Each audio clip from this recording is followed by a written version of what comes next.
Hello again, welcome back. This is part two, I guess, in a really weird Jay Talbane focus series that's kind of a throwback to my old channel. So watch the first video so that this video makes sense. But we're going to look at version two of Jay Talbane Retro Deck. This one's going to use combos and weird attack loops and other weird janky things. Let's get into it. Okay, so if you watched the last video, this deck looks mostly the same, but conceptually it's a lot different and it does different tricks. It does do some of the same things, but takes advantage of some new things. It's a little bit riskier. It has a higher attack count in it. So let's talk about some of the changes I've made. So right off the bat, numbers-wise and ratios-wise, that's running 4 more attacks than the last deck was, but it's also running 4 more foundations than the last deck was. So it's thinned everything else out a little bit. The sideboard, I haven't touched anything with that or with utility in terms of how we're going to kind of play around with what utility pieces we want in the deck. But I'm going to talk about the deck core and what the deck core wants to do, and then we'll get into it. Okay, so first of all, we are running still Thundering Impact and Cherub Cyclone. They are our slam throws. They are going to be our openers if we can, specifically because Rising Beast Cannon and Diving Beast Cannon are both combos that combo slam, and they both say if your first attack dealt damage, you get +1 speed or +1 damage off of it. It's not a lot because these are well before Jazzco started increasing the value of cards, but that's okay. So we're going to hit them on the throw, then we're going to get more value off of Rising Beast Cannon and Diving Beast Cannon. We're going to get the combos off. When we trigger combos, we can use Energy Charge, which has a response 4+. After you play a combo ability, give it another +1/+1. So that's hopefully going to turn these guys into like pseudo 6/7s, right? If we only get one copy out, that's not bad. 6/7 for 4 diff, that's pretty okay. That's what we're going to be doing. That's the bread and butter of the deck. Now we're going to get into like the weird meme combo stuff. We're running Fusion Soul Fist or Punch a Baby, depending on what you want to call it. It's a ranged punch. Very important. It's a ranged punch, okay? And this is where our momentum is going to be going. If we're finding any, we're going to discard momentum. If its speed is greater, we're going to draw 2 cards, gain 2 vitality. So we can use Fusion Soul Fist in a similar fashion as we were just using throws last time with Jay Talbane and Merciless Master. We can throw cards on top. We can but we have to discard momentum to do it. So it's awkward. It uses more momentum than we want to, but I'll get into why we're running this. So this is a range punch. It's very important. It's very important because we're running Tengu Dive. So Tengu Dive is a slam that combos off of range. So again, it's combo, so it's going to trigger with Energy Charge. And then if it deals damage, it's going to go directly into our momentum. So there's a neat little thing you can do if you have 2 Tengu Dives and something like Fusion Soul Fist. You can open up Fusion Soul Fist, give it +2/+2 with Jay Talbane. You can draw cards off it or do whatever you're going to do.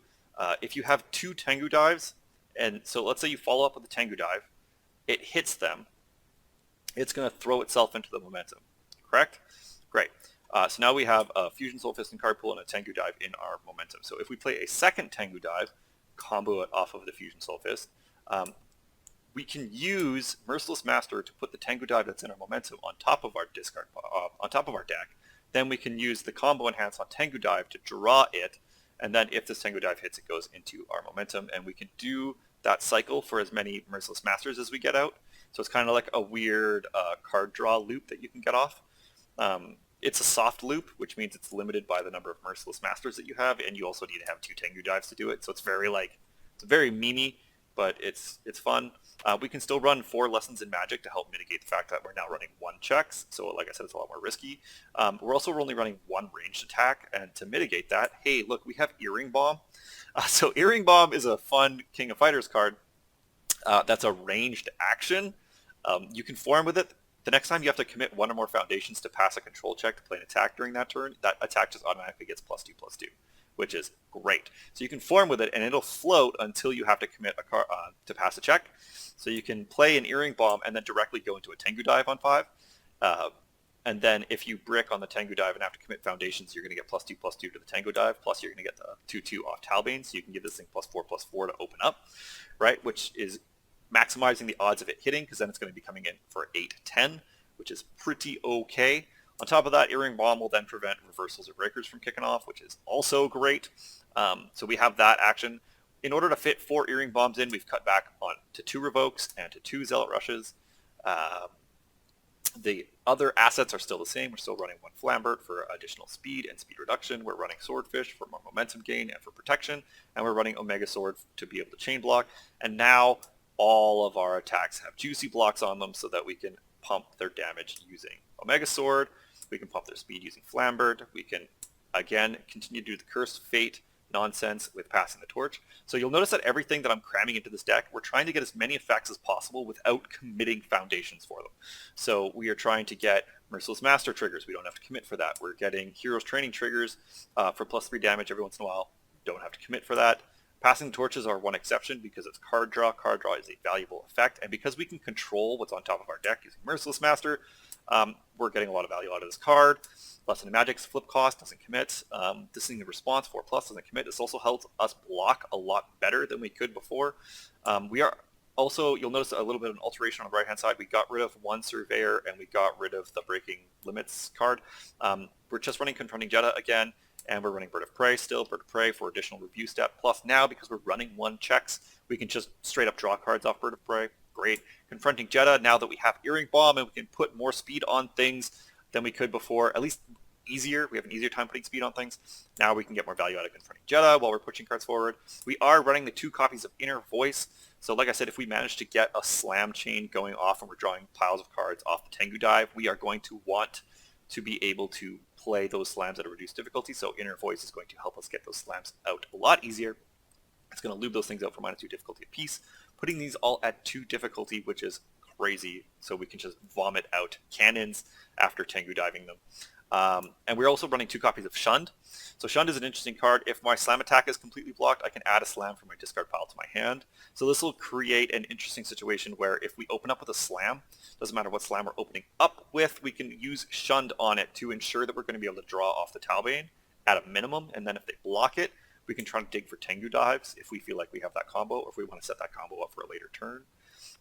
So we can do that kind of nonsense with it. We're still running the 2 Dust. We're still running 2 Caught Red-Handeds. Everything else in the deck is pretty straightforward, and I explained it last time. Zealot Rushes are just to ready our J Talbane and get more card draw off it. Our draw is less consistent because we don't have as many throws, although we are putting more numbers on them, so we should be able to still get pretty good value out of it. And then the tech/sideboard options are still over here. Shadow of Cowboy we're using for Toguro Bros. Hatred. Breakfast we're using in the matchup against 7 hand sizers. Protecting the Protector is, again, just for any massive, for the control matchup. So if we run to a matchup where there's heavy control on the other side, we can run Protecting the Protector.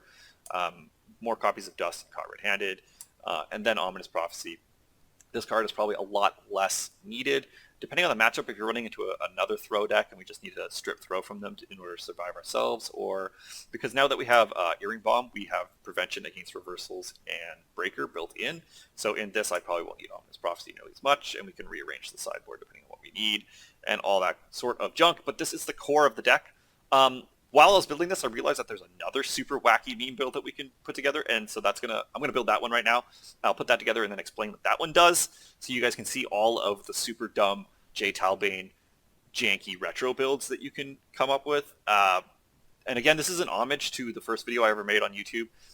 So if you're wondering why on earth is he building J Talbane decks, that's why I'm doing this. I actually got requested twice to do J Talbane videos again. I don't know why people like this character so much, but this is an homage to that. So yeah, hopefully this was at least marginally helpful to you, and I don't know, at least it's fun. And if you want to try any of these decks out, shoot me a message in the comments and I'll post up the Tabletop Simulator files for these, and you can try them out yourself or tweak them or do whatever you want.